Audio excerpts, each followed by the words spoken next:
if you're a member of any of the groups, or if you do any Google searches at all, you'll see that there's so many different theories, and people tend to take sides. And that's great to have that type of discussion, but a lot of times it turns negative. We have to refocus on what it's about. Why are we all here in this room? And it's for one reason, and that's Maura.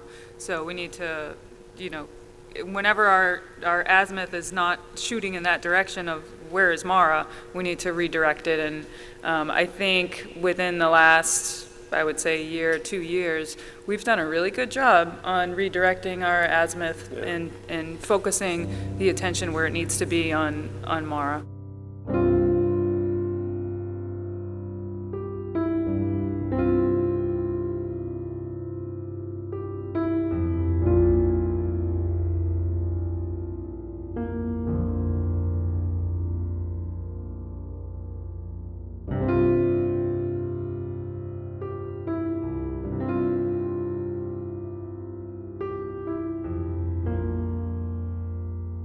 On February 9th of 2004, 21-year-old UMass student Maura Murray drove from her dorm in Amherst, Massachusetts to the White Mountains of New Hampshire.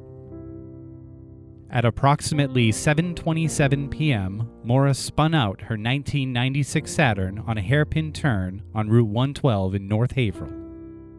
There has never been a credible sighting of Maura since. Maura is 5 foot 7 inches tall. She weighs 120 pounds, and she has brown hair and hazel eyes. If you have any information regarding Maura's disappearance, please submit it to us, The Murray family at MauraMurrayFamilyDirect@gmail.com. or the New Hampshire State Police Cold Case Unit. This is Missing Maura Murray.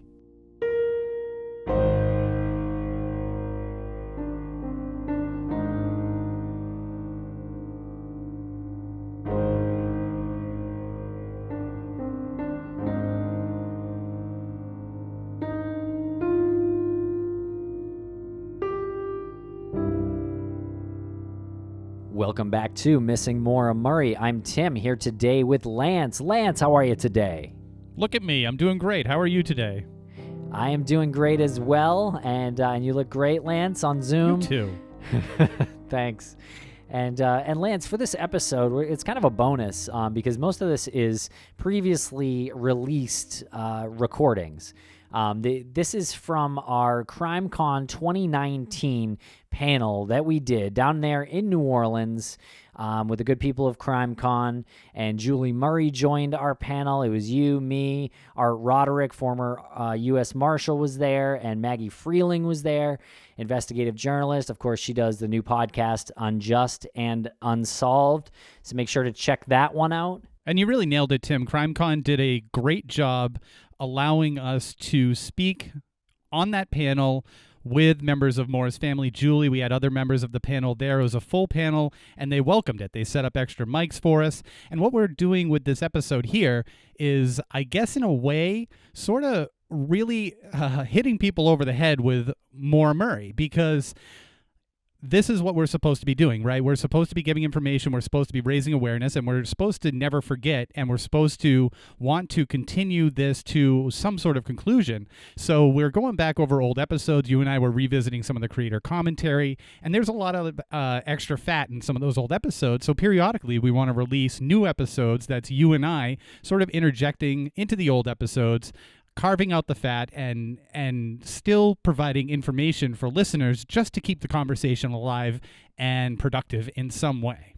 And we are going to remove the other file, the other episode that came out in, I think it was July of 2019. And so this will be the one that stands for record for the CrimeCon 2019, our panel.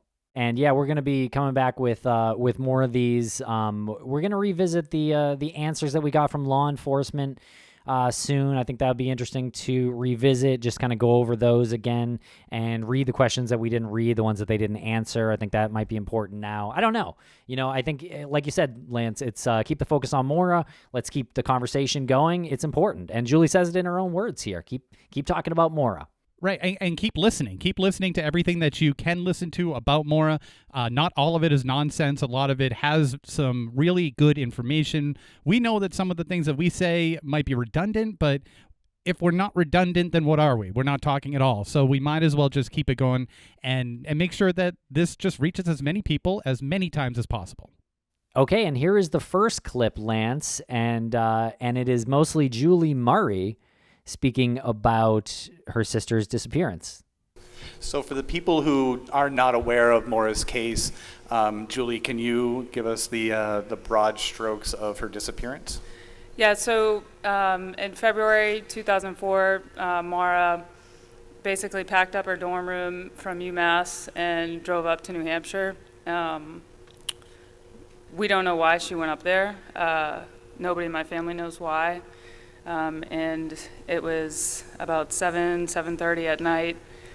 She was in Woodsville, and she spun her car and landed on the side of the road. And in about a 15-minute window, she just disappeared. There was multiple people that saw her. There's one woman who was looking out her window, Mrs. Westman, and she called 911. There's also a bus driver that actually stopped and talked to her. And, he said that he asked her if she needed help, and she declined it and said that she had already called AAA. But if anyone of you have been up there to the area, you'll know that there's no cell phone service. So that was not true. So he went back and he also called 911. And by the time the cops came, she was gone. And so we've never heard from her. There's been no credible sightings. There's been no bank account activity. And it's unbelievable. I mean, how does one person just disappear like that? So nobody in my family knows where she is. And it's just really sad. And, I wish I could tell you, like, I knew she was going to New Hampshire for this reason or that reason, but I just don't know. So that's kind of the crux of the case. Now, there's a huge community out there, obviously, and of people who want to support the case and they want to help you in any way they can. What do you usually tell people when they reach out? And when did that start? When did you start noticing that? Well, the number one thing that I say is keep talking about Maura, because my family and I are so fortunate that I have a group right here. I have this panel that are talking about Maura because there's so many missing people that don't get a panel, that don't get talked about, that don't have an Oxygen series, that don't have multiple blogs, that don't have podcasts, and just vanish and no one, continues that fight. So I thank you all for being here and continuing to talk about Maura, and that's the number one thing that I want everyone to know is just keep talking because somebody knows something. Cool. And you mentioned how sometimes people will go down these rabbit holes and things get a little contentious and they escalate or they sort of crumble into some sort of swamp of opinions that just don't really make any sense. How do you handle people? Do you ever get people reaching out to you with like strong opinions about what happened? And what do you do to kind of talk them back? Or is it even worth it for you to do that? Ooh. That's a tough one. Sorry, I should have saved that for a little later. Yeah, there are many different theories. I mean, you guys probably all have your own theory, and once you start to develop a theory, and Art can kind of speak to this too. Once you, as an investigator, you're like, I know it's this guy, or I know she went there for this reason, or things like that.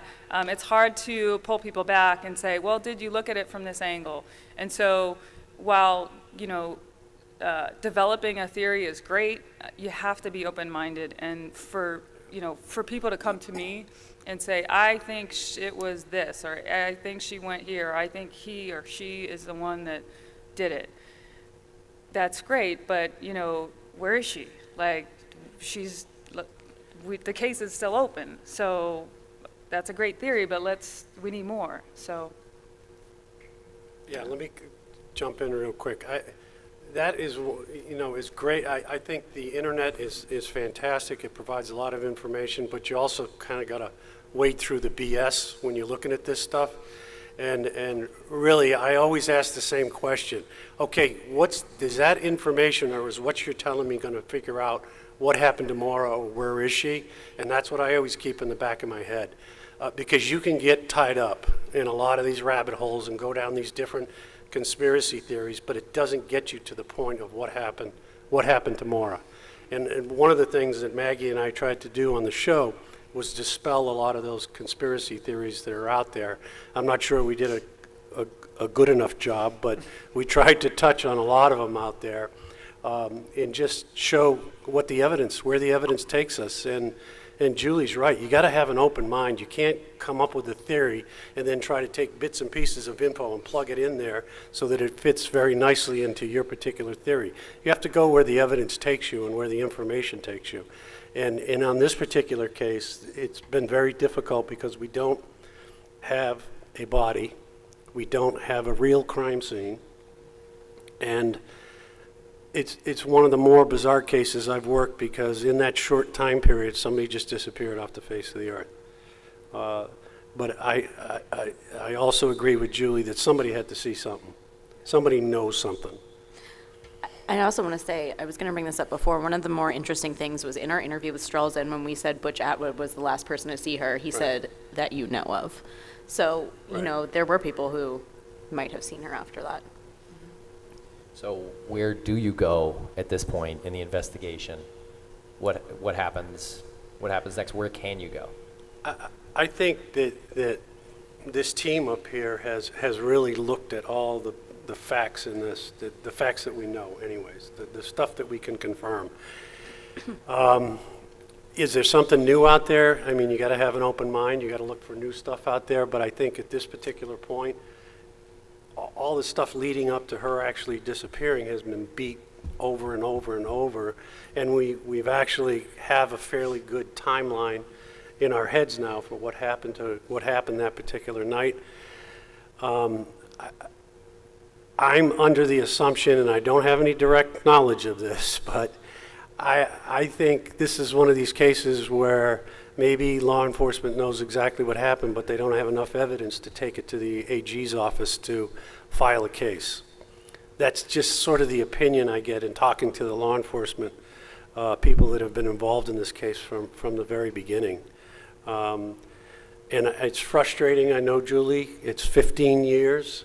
But every time I talk to the law enforcement side, they say this is a solvable case. And, I sit there and go, we'll solve it, let's get moving on this thing. And here we have former U.S. Marshal Art Roderick. He was an integral part of the disappearance of Maura Murray, the television show that Oxygen Network aired in 6 parts. It covers Maura's case, the investigation, and I think it's important to note that it was an investigative show. They worked with law enforcement. Art worked with law enforcement. Maggie also worked with law enforcement and former law enforcement and witnesses, and that investigation carried over past the date that the show aired its finale. They're still working on it every day. It's just not out there in the public eye. When we did the show, we shot 300 hours of interviews that we did with, 100 people maybe? It was a lot. And another 700 hours of what they call B-roll, which is like scenery stuff to fill in the gaps. And it was whittled down to a 6-hour show. We interviewed Julie for 4 hours, and 90 seconds actually showed up on the actual show itself. So when you come down to the editing part, you not only want to get information and get the story out about Maura's life, but you also have to sell it to a network. So there's got to be some entertainment value to it, and so it's hard to mix those two sometimes, but I think it came out pretty well. But it's also very frustrating for us, having conducted interviews, and at least some of them went on for hours, and then you see 30 seconds. Some of them didn't even make it in, like Chuck's interview didn't even make it in. But it's kind of coming down to what you're saying, Scott, is like we did 3 years ago, go through the black box and all this information, and we came, Art and I's determination was Occam's razor is the simplest answer for what happened to her. It's the simplest thing. She gets in an accident, we think someone picked her up, and that was that. There's no crazy conspiracy. And that's kind of what we talked about too. That might be the hardest thing to solve, because could be a stranger, no connection to her, no tandem driver. That was probably one of the more devastating things that we came to that conclusion. Right. That's what happened. And then, Lance, now we're talking a little bit about Cecil Smith, who was the first arriving officer on Maura Murray's accident scene. Does everybody know who Cecil Smith was? He was the first arriving officer at the scene, and he committed suicide. And that's a great example to use. He was suffering from a condition that was affecting his mental health, and there's no known reason why. There's no note. And the way he killed himself is very tragic and it's brutal. And it's a great example because a lot of people will try to connect those two. Like, this man has a family, right? And he's a law enforcement official. He actually arrested Jeff Williams, who was the former chief of police, for drunk driving. And a man who has never been in trouble in his life, people will start making the connection because it happened really close to when the new lead was in February and the anniversary, and people started making the connection like, the cops are onto him. He offed himself because no, they didn't have all the information, and it was just really tragic to see the direction that went in. But that, to your point, like Right. that is a threshold that He you just can't. he touch. was really, I was blown away when I read the obituary, because I didn't realize that he served the country. He was I believe Air Force, or he was in the, he was Army Ranger. was he a Ranger? Yeah, but he was also in counterintelligence, right? I think so. And spoke a couple different languages. And was in for quite a while, right? Like 30 years or something, 25, 30 years, something like that.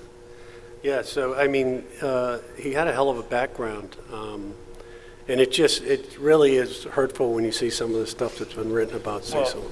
And next up is Julie Murray speaking about the search that took place in New Hampshire up around the crash site in April of 2019. And for anybody who's following the case knows that there was a press conference. They found nothing, but Julie goes through her emotions, her family emotions, what they expected and what actually happened in this upcoming clip.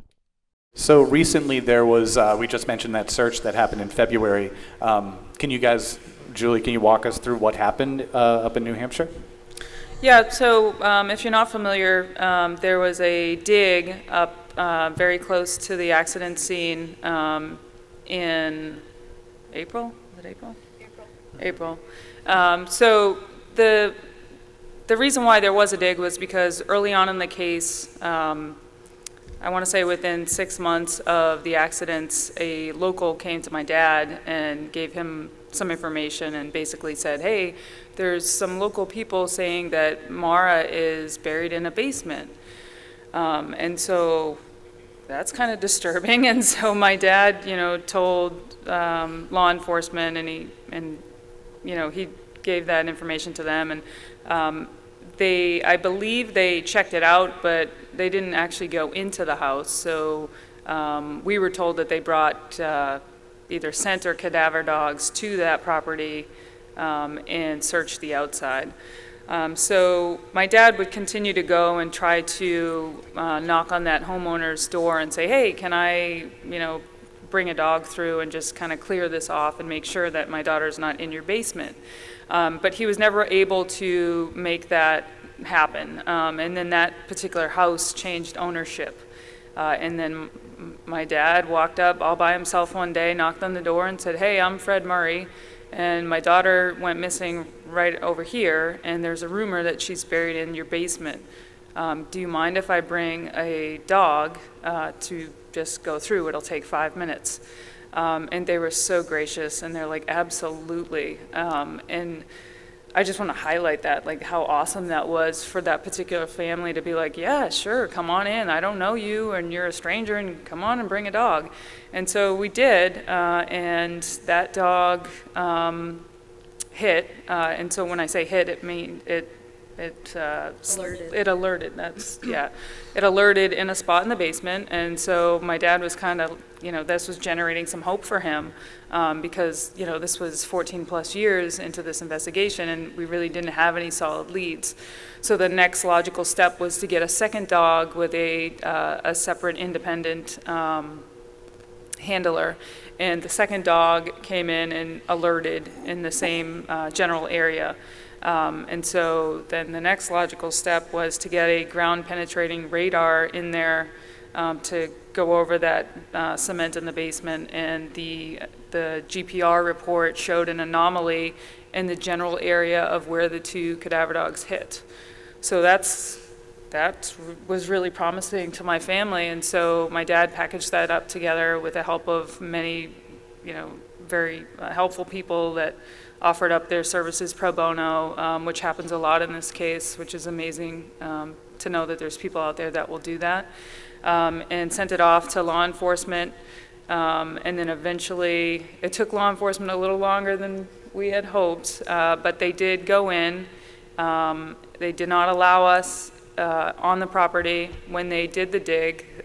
They had 2 representatives, probably more from the FBI, come in, and they dug where the GPR anomaly was. So it was a kind of a smaller area, and they dug straight down, and the dig didn't last very long, which was kind of a little bit concerning for me, because if you're going to do a thorough dig, I would think it would take a little bit longer. How long did it take? They were there at 8 in the morning, and we were told that there would be a press conference. We were told at noon that the press conference would be at 2.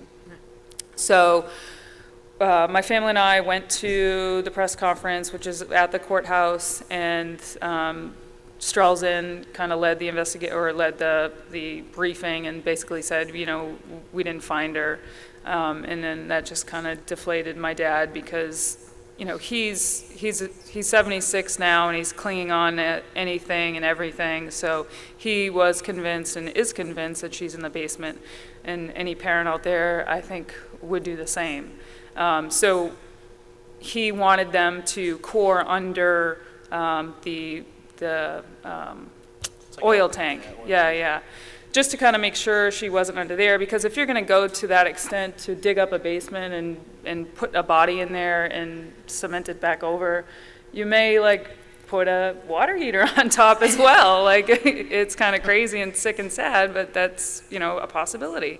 So they didn't do that, so we were disappointed with that, and then we wanted them to core around the other areas. And when I say core, I mean, I'm no expert, but it's basically drill horizontally and look at the material, and they didn't do that. So, we don't really know. Yeah, it's sort of a head scratcher, because they had said that they had been there before with cadaver dogs, and they sort of backed up on that a little bit by saying, well, we weren't in the house, right? Right. They had been around the property, yeah. And the cadaver dogs did not hit when they were there, but you had 2 set of cadaver dogs that were alerted, and then there was the anomalous feature that was underneath the concrete turned out to be Strelzin said it was a piece of pottery. Right. It was a piece of pottery, which is, that's pretty common when people are doing filler within concrete. They'll just they'll fill it. I mean, we've seen a lot of weird things when we dug on another property, and you pull up something and you're like, what is it? Why is this here? And even Chuck West once said that he dug up a snowmobile. And we're like, why? Why did somebody bury a snowmobile? And he's like, I don't know, it's New Hampshire. Yeah, he was like, it's the North Country. Yeah. So, joking aside, the way they went about the press conference and to come out and say there's nothing must have, I'm not related to Maura, and I felt like that was a gut punch. Well, what did you guys, because he told you guys separately, and then he went out to do the press conference. How did, where was your head at? Well, it's been, at this point it was 15 years, and so we want closure. I want closure for my dad. That's the most important thing. Yeah. And so it was a gut punch to me to see my dad receive that news. And he's still convinced that there's something there. And so, in a case like this where there's nothing, you've got to follow what you have. And 2 cadaver hits and a GPR anomaly was pretty convincing evidence, I thought. Seems pretty connective. Yeah. I'm trying to have a relationship with law enforcement because my dad is a bulldog, and he's a father of a missing child, and he's doing what he thinks is right, and I think it's right what he's doing. But I need to come in and establish some sort of line of communication with law enforcement, and my friend Maggie here helped me kind of convince me of that. And so I want to be open with law enforcement. I wouldn't say it's a good or bad relationship, but it is some sort of relationship, and I think that's important, and I'm willing to do that. And Chuck West is of the New Hampshire State Police Cold Case Unit, in case that wasn't clear. What have you spoken with the owners since that search in April about getting back in there? We haven't. We're very delicate with them because we don't want to overstep our grounds. It was very invasive already. I mean, there was I don't know, like 25 people on their property. There was FBI. There was it looked like a crime scene, and we don't even know if it really was. There was helicopters. There was news crews. Yeah, their addresses. And they didn't ask for that, and none of those neighbors there asked for any of this. And so we're very sensitive to the neighbors there, and we don't want to be a thorn in their side any more than we already are. So to answer your question, no, we haven't gone back to them, but that's not to say that we won't.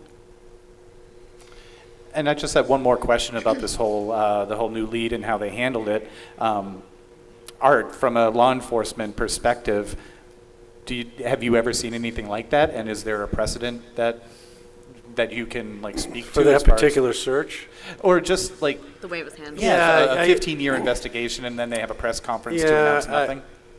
I think it's different in every jurisdiction, and some jurisdictions, whether it's county, state, or federal, will be a lot more open in talking with the family and to pass information back and forth. This particular case, I think, because of a lot of stuff that's been generated on the internet that's been conspiracy theory driven, I think law enforcement is a little more hesitant to share a lot of information out there.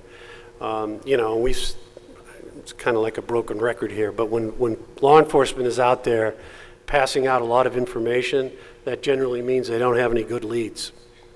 If they're quiet, then they're working on something pretty good. And that's something you should keep, whenever you hear these press conferences on recent cases that are coming out, that's the first thing I always say, listen to what they're not saying.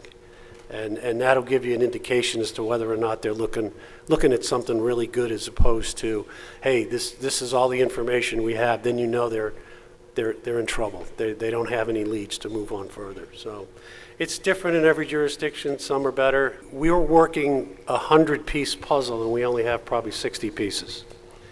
They have all the pieces, and I understand from an investigative and prosecutive perspective that they don't want to share everything, because some stuff they have to keep for the trial and have to keep to check on when they're doing specific interviews. But yeah, it's different, and it's different everywhere. I mean, you can put 10 families together, and you get 10 different versions of how they interact with law enforcement. And this is where we open it up for questions to the great people, the CrimeCon audience. So we got a mic there in the middle, and if anybody's in the front, we could probably turn that mic around to... And there is one thing I do want to add sorry. about how Julie mentioned, maybe we'd go back and do GPR. After CrimeCon last year, I was so inspired by all of you guys and talked to Julie and these guys up here, and we did start a GoFundMe to do, GPR, cadaver dogs, any kind of searches or anything that the family would need. Since last year, we've raised about $10,000. Yeah, it's just under $10,000, and we use a little bit for the other searches, so it definitely has come in handy. And it's all, for the family, whatever they want. If, law enforcement isn't going to do something and they want to do it. So if you do want to help or do anything like that, there is a GoFundMe that we do have. Hi. I feel like on one of the shows that I've seen, was there a rag found in her tailpipe of her vehicle? Yes. That is another very strange piece to this case. There was a rag found in her tailpipe. The car that Maura was driving was my dad's old car. He had just purchased a new car. He buys the same car over and over and over and over and over again. And still to this day, he does the same thing. But anyway, the car was old, and she should not have been driving it. And he told her, don't drive this car, right? So Maura was very, very smart, but sometimes she didn't make the best common sense decisions. And so I don't know why she got in the car to drive it all the way up from UMass to New Hampshire. But one of the things my dad told her, if you do have to drive this car, if you put a rag in the tailpipe, it will prevent smoke coming out of the back so that you can get to where you're going before you get pulled over by the cops. And so I think that may have been the reason why she put the rag in the tailpipe. It doesn't make any sense, and she should not have been driving that car, but that is the reason why there was a rag in the tailpipe. I think Art can speak to this a little bit more. We actually, for the show, we actually ended up buying a Saturn from the same time period. And we hooked up with a garage in Hanover area, I think. Yeah. And we tested it. And we actually had them knock out one of the cylinders, and I drove the thing around for a while. And it ran okay. It spit and sputtered, and you could tell there was something definitely wrong with the vehicle. But we put the rag in the tailpipe, and I think within 2 minutes it blew out of there the minute you put your foot on the exhaust. So our theory from that, walking away from that, is when she hit got into the car accident, I think she tried to start the car because it was drivable. She could have, if she could have started the car, she probably would have been able to drive away. And I think from what her father Fred told her is that maybe she stuck the rag in the tailpipe hoping she could get the car started again and leave the particular scene. And that's why the rag was in the tailpipe. Could she have driven all the way from UMass with that rag in the tailpipe? I don't think so, because it was like almost immediate. That thing blew out of there like a rocket. And we stuffed that thing right up. We got it to 3,000 RPMs, and it was just... Yeah, and it just blew out of there, and we stuffed that thing up as far as we could into the muffler exhaust itself, and it blew out of there within a minute. It's a really interesting part of Maura's case when you're looking at it at first, and the rag in the tailpipe. It's such a fascinating, mysterious element to the whole thing, and it makes you think, did someone meet her? And that's where your brain goes, really right? Plays with your imagination. Yeah, did someone meet her at the gas station and they put the rag in the tailpipe so they knew that she would stall out? But the simple, linear facts are, her dad told her to do this to maybe stop the car from smoking, around campus, driving around UMass and just locally if you need to get by a cop and you don't want to get pulled over. So she gets to this part of her journey and she spins out and she's hung up and she's trying to get the car started. She's trying to get it out, and we have an account of activity by the trunk. So she goes back there. Right. It literally says everything except for saying, I saw her put the rag in the tailpipe. Everything's there. It says activity by the trunk. Her dad told her to do this, and it just makes sense that she would try to do that to get the car started. And it was a mistake. And probably way too coincidental that someone else put it there besides Maura, Yeah, that's it. Exactly. Honestly, what are the odds of pulling into a gas station and someone's like, that girl? I'm going to put a rag in that tailpipe. Right. That is insane. That's when you look at the actual simple fact that. Based on your test, it sounds like she would have been able to get in the car and drive away, and the rag would have shot out. It would have shot out immediately. Right, and that was disproving that, that someone put it in and she drove with it in. Right. It's...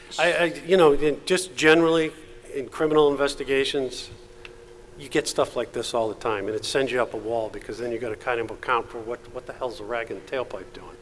But in every investigation you come across this stuff, nothing goes in from A to Z directly. There's all these little twists and turns that you have to account for in any criminal investigation, and in this one there's a few, more than a few. Yeah. And in the last section, we take another question. They talk about the expansion of the search into Canada, and Art also addresses Butch Atwood. So here's the last bit of that panel. And you mentioned Canada. That's something that was kind of going through my mind is, has the search expanded into Canada, whether the scent dogs, because there was far as I know, there was a scent picked up in the woods, and that had dropped. But I'm just curious because we know how close that part of New Hampshire is to Vermont, all tied into Canada. So that was just. Art, do you want to talk about the yellow notice? Yeah, real quickly. One of the things we did get the state police to do is they went to Interpol and got what's called a yellow notice, which is a missing person notice, and they broadcast that out to 190 countries around the world, all members of Interpol, obviously Canada being the one we concentrated on. So all the information is in the system. The Canadians know about it. I've actually talked to Interpol on a couple different occasions, and they are coordinating the case with Canada, but nothing has come up. I mean, they've done the right thing and entered DNA profiles, whatever information they had went into the system. So the yellow notice is out there. I think you can actually publicly go online and look at it. I haven't done that in a while, but it came out fairly quickly after we started the whole interview process. Yeah. Okay, another question? Yeah, so this is more of a kind of cultural thing for Julie. Is it normal in your family, like, to do hitchhiking? Like, would it be, like, super frowned upon by your family if there was any hitchhiking if needed, like, in a situation like this? Yeah, that's a great question. Yeah, it's a great question. Yeah, and I haven't heard that question before, so thank you for that. Hitchhiking was not normal in my family, period. Like, she would never do that. I would never do that. Nobody in my family would hitchhike. My parents taught us early on that, the normal things parents teach you. Don't talk to strangers. There's no way she would have hitchhiked. Yeah. No. Hi. I apologize, I came late. I'm not sure if you already answered this or talked about it. I just want to know, because there was no footprints in the snow, and I've asked my parents are both police, so I was just wondering, when and how was Butch Atwood cleared, and why? Because he was the last person to see her alive, and there's no footprints away from her. I don't know if I would say cleared, but Okay, because that's the one thing that there's never been a suspect, and we're unsure, who was cleared and not cleared. But yeah, He called police 10 minutes later or something like that after he saw her. So the timeline is incredibly close if he were guilty of anything. And he also had his mom and his common-law wife living with him, so they might have seen something too. It's just, when you break it down, it seems pretty unlikely that it's Butch Atwood. And that said, though, Did they check the house and everything? Did they go to his house? I don't know. Yeah, they did. Well, initially Cecil did, because he actually asked Butch to help him look for her. So you had John Monahan, who's a state trooper, who spent maybe 3 minutes to 5 minutes at the scene, never got out of his vehicle, talked to Cecil Smith, and he just continued back down the road towards the convenience store and was looking along the road there. And then I think Butch also headed in that direction down to the little French Pond. Yeah, housing complex that was down there. Not next. Yeah, I agree. I don't think Butch has been 100% cleared, but he passed away. Yeah. I don't know when he passed away. It was a couple years I after. can't remember, but he's dead now. And it just seemed to me, in talking to law enforcement about it, they don't bring Butch up that often, which kind of leads me to believe that maybe they think he probably didn't have anything to do Well, with again, it. and when we said to Strelzin, he was the last person, Strelzin was like, that you know of. Yeah. And he did give a couple of interviews. Oh, he was really bold. did. One of my favorite articles is from the Area Man Laments. Love that article. It's from the Caledonian Record, and it's Area Man Laments events of February 4th. February 9th. And he genuinely in the article seems very frustrated with the fact that he doesn't remember details and that he didn't insist on her coming to, like, get in the, but like, you need to get out of the road. He wrote it off the way, even the way law enforcement wrote it off in the beginning, where it was a simple one-car accident and she was probably drinking. That's I can't speak for Butch because he's not here, but that article, if you get a chance to read that, you might walk away saying it's just sort of a dude who just is kind of upset at himself for not, in hindsight, not doing what he would have really wanted to do.